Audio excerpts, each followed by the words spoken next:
అభిరుచి కలిగిన super moms అందరికీ మన సూపర్ మామ్ షోకి స్వాగతం సుస్వాగతం. ఈ రోజు మీ అందరి కోసం ఒక సింపుల్ అయిన బ్రేక్ఫాస్ట్. మరి ఈ బ్రేక్ఫాస్ట్ వచ్చేసి థాలీ పీట్.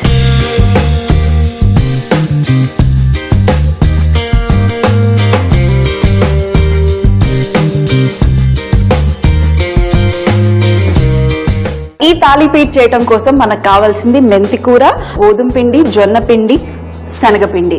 ఇవన్నీ మీరు కావాలంటే ఈక్వల్ క్వాంటిటీస్ తీసుకోవచ్చు. లేదు అని అంటే శనగపిండి వచ్చేసి కొంచెం ఎక్కువగా క్వాంటిటీ, అంటే 1 కప్పు శనగపిండి తీసుకుంటే మీరు సగం కప్పు ఈ జొన్న పిండి అలాగే గోధుమ పిండి తీసుకోండి. లేదు అంటే అన్ని ఈక్వల్ క్వాంటిటీస్ తీసుకున్నా ఏం పర్వాలేదు. సో ఫస్ట్ గా మనం ఇవన్నీ ఒక బౌల్లో వేసుకుందాం. శనగపిండి 1 కప్పు, అలాగే గోధుమ పిండి నేను 1/2 కప్ తీసుకుంటున్నాను. ఎక్కువగా శనగపిండి ఉండాలని, లేదు మీరు కొంచెం తక్కువగా శనగపిండి కావాలి అని అనుకుంటే అన్ని ఈక్వల్ గా తీసుకోండి. మీ అందరికీ తెలుసు కదా, జొన్న పిండి గ్లూటెన్ రావాలి అని అంటే మనం వేడి నీళ్ళు వేస్తాము. సో అందుకనే దీంట్లో ఎక్కువగా శనగపిండి మరియు గోధుమ పిండి. ఇందులో 1/2 కప్పు జొన్న పిండి కూడా. అయితే ఇంకొకటి ఇందులో స్పెషాలిటీ ఏంటి అంటే, ఇందులో మిగిలిపోయిన అన్నం ఉంటుంది కదా, ఆ మిగిలిపోయిన అన్నం కూడా వేసుకుని ఈ డిష్ ని ఇంకా రిచ్ గా చేస్తారు. సో మనం ఈ రోజు అందులో కొద్దిగా అన్నం కూడా వేసుకుందాం. ఇది నా దగ్గర మిగిలిపోయిన అన్నం ఉంది. కానీ మిగిలిపోయిన అన్నం ఎప్పుడైనా వేసుకుని ఇలాంటి డిష్ చేసినప్పుడు వెంటనే తినేసేయండి. లేదంటే చలికాలము పర్వాలేదు, ఎండాకాలం అయితే మీకు పాడయ్యే అవకాశం ఉంది. సో జాగ్రత్తగా ఉండి కొంచెం ఎక్కువ కాదు, కొంచెం క్వాంటిటీ రైస్. తర్వాత ఇందులో ఎక్కువగా మనము మెంతి కూర సన్నగా తరిగేసుకుంటే సరిపోతుంది. అలాగే ఫైన్ గా చాప్ చేసుకున్న ఉల్లిపాయ కూడా. ఈ ఉల్లిపాయ మెంతి కూర ఈ తాలిపీట్ ని ఇంకా టేస్టీగా చేస్తుంది. యూజువల్ గా అయితే మనము ఇలా పిల్లలకి కూరల్లాగా చేసి ఇచ్చామనుకోండి, వాళ్ళు తినరు కదా. అలాంటప్పుడు ఇలాంటి డిషెస్లలో ఫైన్ గా చాప్ చేసి, లేదంటే కొద్దిగా మిక్సీలో వేసేసినా కూడా కనిపించకుండా ఉంటుంది. అందులో నుంచి అస్సలు వేరే లేకుండా ఉంటారు. సింపుల్ గా ఈజీగా తినేసేస్తారు. మరి ఇది మొత్తం చాప్ చేసేస్తాను. మరి చూడండి, ఇది చక్కగా చాప్ అయిపోయింది. కొంచెం ఫైన్ గా చాప్ చేసుకోండి, సరిపోతుంది. అలాగే ఇందులో మనం సన్నగా ఉల్లిపాయ కూడా వేసుకుందాం. కొంచెం లావుగా వేసుకున్నా కూడా ఏం పర్వాలేదు, కాకపోతే సన్నగా చేసుకుంటే ఉడికి చాలా టేస్టీగా ఉంటాయి. సో ఉల్లిపాయ కూడా చాప్ అయిపోయింది. నేను ఇంకొంచెం ఎక్స్ట్రాగా వేసుకుంటున్నాను. ఉల్లిపాయ ఎంత ఎక్కువ ఉంటే అంత టేస్టీగా ఉంటుంది. సో అందుకనే నేను 2 మీడియం సైజ్ ఉల్లిపాయలు వేసుకుంటున్నాను. అలాగే ఇందులో సన్నగా చాప్ చేసుకున్న కొత్తిమీర కూడా. ఇంకా వేరే ఆకుకూరలు కావాలంటే కూడా వేరే ఆకుకూరలు వేసి కూడా మీరు ఈ డిష్ ట్రై చేయొచ్చు. సో ఈరోజు సింపుల్ గా మెంతి కూర తాలిపీట్. సో ఇది రెడీ. ఇదంతా మనం ఇప్పుడు మన బౌల్లో వేసేసుకుందాం. మెంతి కూర, అలాగే పచ్చిమిరపకాయలు, కొత్తిమీర, ఇవన్నీ పక్కన పెట్టేద్దాం. అలాగే ఇందులో కొంచెం సాల్ట్, ఎక్కువ వేయట్లేదు, కొంచెం సాల్ట్. అలాగే ఇప్పుడు ఇక్కడ మిక్సీ జార్లో కొద్దిగా జీలకర్ర, ఫ్లేవర్ చాలా బాగుంటుంది. అలాగే పచ్చిమిరపకాయలు టేస్ట్కి తగినంత, అలాగే అల్లం ముక్క. అల్లం కూడా మంచి ఫ్రెష్నెస్ ఇస్తుంది ఈ డిష్కి. కొంచెం ఎక్కువ కావాలంటే ఎక్కువ వేసుకోండి. అల్లం వెల్లుల్లి పేస్ట్ బదులు మనం అల్లమే వేస్తున్నాం. ఇది కూడా ఒక్కసారి నేను ఇప్పుడు మిక్సీ పట్టేసి ఇందులో వేసేసుకుందాం. చాలా ఘాటుగా ఉంది, మిరపకాయ కారంగా ఉన్నట్టుంది. అలాగే అల్లం ఫ్లేవరు ఇది ఇప్పుడు మనం ఇందులో వేసేసుకుందాం. సో స్పైసీనెస్ అంటే మీకు ఎంత కారంగా కావాలో దానికి తగినంత మీరు పచ్చిమిరపకాయ, ఆ మంచి అల్లం ఫ్లేవర్ కావాలంటే అల్లం ఎక్కువగా వేసేసుకోండి. గ్రైండ్ చేసేటప్పుడు ఇందులో కొద్దిగా సాల్ట్ కూడా వేసుకున్నా బాగానే ఉంటుంది. సో మొత్తం తీసేసి ఇప్పుడు ఇందులో మరి కొంచెం సాల్ట్. ఇది ఇలాగే డైరెక్ట్గా తింటాం కాబట్టి కొంచెం సాల్ట్ తక్కువ వేసుకోండి, ఎందుకంటే మరీ సాల్టీగా ఉంటే తినలేము. ఇప్పుడు అన్నీ మిక్స్ చేసేసి వాటర్ వేసుకుని, మరీ సాఫ్ట్ కాదు మరీ హార్డ్ కాకుండా మీడియంగా కలుపుకుంటే సరిపోతుంది. ఇందులో కావాలంటే 1 చుక్క ఆయిల్ కూడా వేసుకోవచ్చు.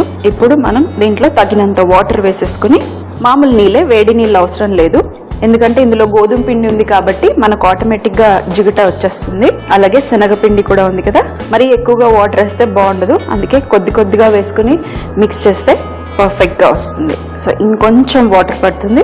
అయితే ఇది మీరు కావాలంటే డైరెక్ట్ గా పెనం మీద ఒత్తుకోవచ్చు, లేదంటే గిన్నెలో ఒత్తుకోవచ్చు, లేదంటే కడాయిలో ఒత్తుకోవచ్చు, లేదంటే ఒక పాలిథిన్ పేపర్ లేదంటే పీట తీసుకుని మీరు పీటకి కొద్దిగా నూనె పెట్టేసి దాని మీద ఒత్తేసి తర్వాత పెనం మీద వేసుకుని కాల్చచ్చు, లేదంటే గిన్నెలో కూడా కాల్చుకోవచ్చు. మరి చూడండి, ఈ పిండికి మొత్తం అన్ని ఇంగ్రీడియంట్స్ చక్కగా కనిపిస్తున్నాయి కదా. ఇప్పుడు ఇంకా మనం కడాయికి ఒత్తేసుకోవటమే. ఇక్కడ చూడండి, నేను మందం కడాయి తీసుకున్నాను, లేదంటే మందంగా ఉన్న పెనం తీసుకోండి, గిన్నె తీసుకోండి. కొంచెం మందంగా ఉంటే స్లోగా కాలితే చాలా టేస్టీగా ఉంటుంది, అందుకే ఇలాంటి మందం కడాయి తీసుకున్నాను. ఇప్పుడు దీంట్లో మనం కొద్దిగా ఆయిల్, ఫస్ట్ గానే ఆయిల్ వేసుకున్నాను. ఇది వేడిగా లేదు, నేను ఇంకా స్టవ్ ఆన్ చేయలేదు. ఫస్ట్ తాలిపి పెట్టి ఆ తర్వాత స్టవ్ ఆన్ చేస్తాను. కొద్దిగా ముద్ద తీసుకుందాం. ఇవి ఒక 3 లేదా 4 ఈజీగా సరిపోతుంది. ఇప్పుడు దీన్ని మనం ఇక్కడ ప్రెస్ చేసేద్దాం. చేతికి కొంచెం నూనె తీసుకోండి, అంటుకోకుండా ఉంటుంది. ఇదే ఆయిల్. మంచిగా కుక్ అయిన తర్వాత కొంచెం కరకరలాడుతూ, ఇంకా ఇందులో బియ్యం పిండి వేసుకుంటే ఇంకా బాగుంటుంది. పర్ఫెక్ట్ గా వచ్చేసాను. ఇప్పుడు మనం స్టవ్ ఆన్ చేసేద్దాం. సో నూనె కూడా చూడండి మంచిగా షైనీగా ఉంది. ఇంత నూనె చాలు. ఇప్పుడు స్టవ్ ఆన్ చేసేసి ఫస్ట్ కొంచెం హై ఫ్లేమ్ లో పెడతా, ఎందుకంటే మందమైన కడాయి కాబట్టి కాస్త వేడెక్కాలి కదా, అందుకే హై ఫ్లేమ్. వేడెక్కిన తర్వాత స్లో ఫ్లేమ్ లో మూత పెట్టుకుని చుట్టూరా మంచి రంగు వచ్చేంత వరకు కాల్చుకుంటే చాలా బాగుంటుంది. ఇంకొకటి మనం పెనం మీద కూడా పెట్టేసుకుందాం. మరి వాళ్ళైతే ట్రెడిషనల్ గా ఇలా పెనం మీదనే కాల్చుకుంటారు. సో ఇంకొకటి మనం పెనం మీద పెట్టేద్దాం. కొద్దిగా ఆయిల్, ఆ తర్వాత మళ్ళీ పిండి. చూడండి, పిండి మరీ సాఫ్ట్ గా లేదు. ఇలాంటి పిండి ఎప్పుడైనా ఇన్స్టెంట్ గానే మిక్స్ చేసుకొని ఇన్స్టెంట్ గానే వాడుకోవాలి. మిక్స్ చేసి ఫ్రిడ్జ్ లో పెట్టకండి. ఇందులో ఉల్లిపాయ ఉంది కాబట్టి నీరు ఊరుతుంది, సో అందుకే నిలవ పెట్టకండి. అలాగే అన్నం కూడా ఉంది కాబట్టి నిలవ అస్సలు పెట్టుకోకండి. వెంటనే చేసేసి సర్వ్ చేసేయచ్చు.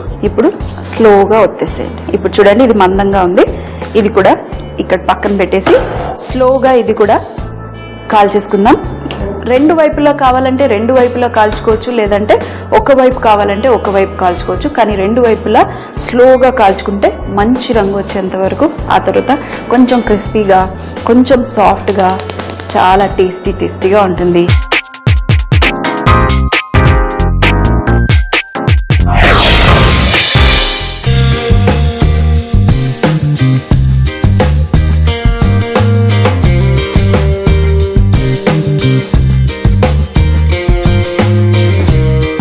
స్లోగా కుక్ చేసుకుంటే, ఎందుకంటే మనం మందంగా పెడతాం కాబట్టి స్లోగా కుక్ అవుతే పిండిగా ఉండకుండా చక్కగా ఉడుకుతుంది.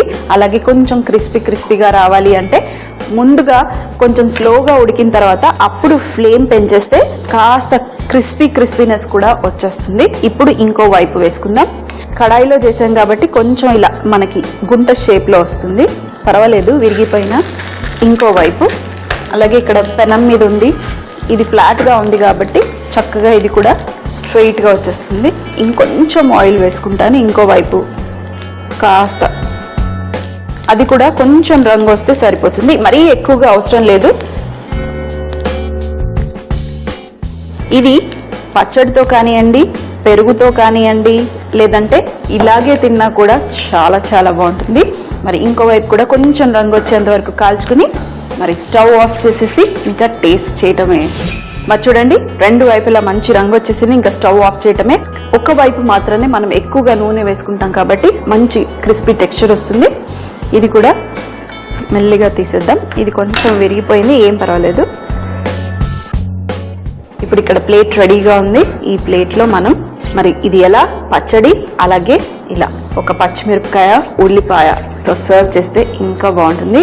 ఇది నేను టేస్ట్ చేసేస్తాను. ఇప్పుడు చూడండి, ఇంకోటి కూడా ఇలా చిన్న పీస్ టేస్ట్ చేయడానికి. మంచి అల్లం ఫ్లేవర్ వచ్చేసింది. తినగానే ఫ్రెష్గా అల్లం వేసుకుంటే ఆ ఫ్లేవరే వేరేగా ఉంటుంది.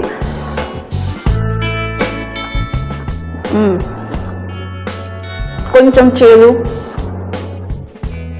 అల్లం ఫ్లేవరు, శనగపిండి ఫ్లేవరు, జొన్న పిండి ఫ్లేవరు ప్రతి బైట్లో ఉల్లిపాయలు మంచిగా కరకరలాడుతూ, అంటే ఆ కరకర కాదు, మంచి సాఫ్ట్గా ఉడికాయి.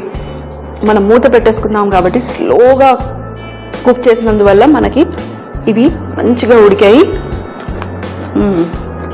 క్రిస్పీగా, సాఫ్ట్గా, సూపర్ టేస్టీగా ఉంది.